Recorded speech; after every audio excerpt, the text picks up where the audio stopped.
Hello and welcome to Ditching Hourly. I'm Jonathan Stark. Today I've got an audio excerpt from an answer I provided on my YouTube channel. You can check it out at thejonathanstarkshow.com and it'll redirect you to YouTube if you're into watching videos. Otherwise, you can just listen to the audio here on the podcast. Enjoy. Hey, Jonathan here. I've got a question from Jody Solis or Solise.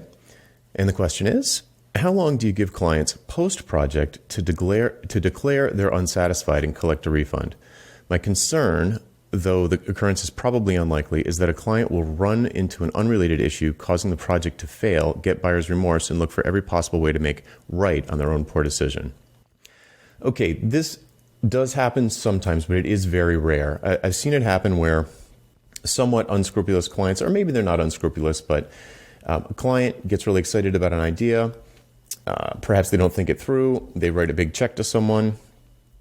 The thing completely fails. Now they're getting money pressure from other aspects of their life that are really, really critical, like mortgage, family, health, those sorts of things. And then they get desperate and they try and do all sorts of now they start to get a little bit sketchy about them trying to, recover this money that they probably shouldn't have invested in the first place.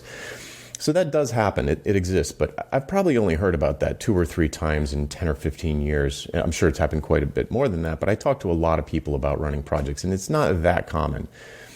But if you're in a meeting with someone early on and you get the sense that they're real scattered or they're not super, I don't want to say business-like, but I would just put your feelers out there looking for someone who hasn't really thought through their business case, can't give you a clear objective that what they're trying to achieve, can't make a case for why it would make sense for them to invest this money with you. If you go and listen up to my answers about the why conversation, you can check ditchinghourly.com for my podcast, and I have an entire episode on the why conversation, which is how to go into a sales interview with a new prospect, a potential client, and try to talk them out of hiring you. You need to be confident in that meeting that them giving you some amount of money is going to deliver a return on investment for them. You can deliver positive ROI. You can give them 100% customer satisfaction. They will be glad that they gave you $10,000, $50,000, $100,000 because the return that you gave them was much better, whether it's a tangible return or an intangible return. They're happy they paid you. They don't have buyer's remorse. So if you get a sense in that meeting that they haven't really been rigorous in their thinking about why they're considering investing this money with you, that would be a red flag for me. It'd be like, at the end of the meeting, I'd be like, I can't really thank you for all your time, but I'm missing something. I just cannot make a business case for you to, pay me $1 million to do this for you. And I would actually say $1 million in a kidding way, but I would say, why would you pay me all this money? I don't see the business case. So vetting, basically, this is a long way to say you want to be confident that you can deliver positive ROI in the sales interview. And if you don't have that confidence, that's a scary engagement for me because of the exact reasons that you point out. Now, the specifics of the question, though, at the beginning, how long do you give clients post-project to declare they're unsatisfied and collect a refund?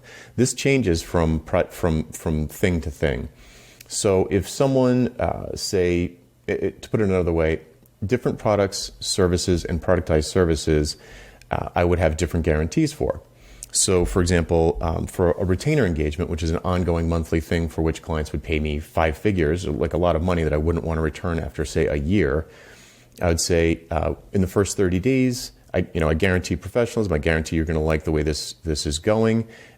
We'll have a good sense for how each other works in the first 30 days. If either one of us is unhappy with the relationship at the end of the first 30 days, I'll just refund your money and we'll part ways, no hard feelings. So for a long, open-ended advisory retainer relationship, my guarantee is in the first 30 days. After that, no refunds. Something like a course, if I was giving a training course, either online or an online training course, like a pre-recorded one, even not a pre-recorded one, but online course where I didn't have to fly somewhere, I would say free retakes. So if you take the class and you're not happy with it for whatever reason, or you couldn't make it, something came up, something real came up, then I would give free retakes for up to a year or something like that. So it really depends on what you're offering. Does it say here what you do? It doesn't say exactly what Jody does, but let's just say it's some sort of, let's just say it's typically a project, so it's a non-trivial amount of collaborative work with a client that is meant to achieve a certain outcome. In my case, years ago, it would have been software projects.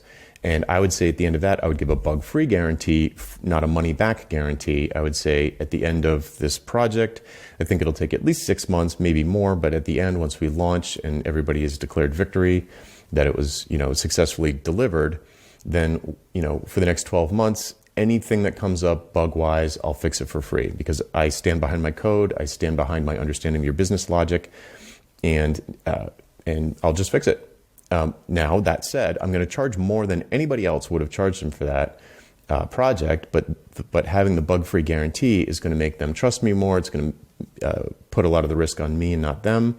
It ensures that I've got a financial incentive to write really good code and not junk. I'm not going to leave them high and dry after launch.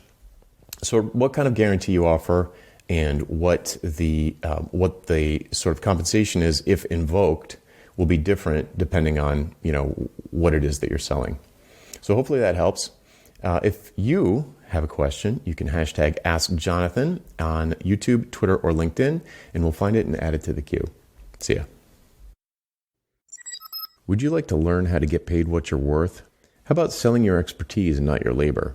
We work through all of this together in the pricing seminar. Pre-registration starts soon, and you can sign up to be among the first to know when early bird pricing is announced at thepricingseminar.com. That URL again is thepricingseminar.com. Hope to see you there.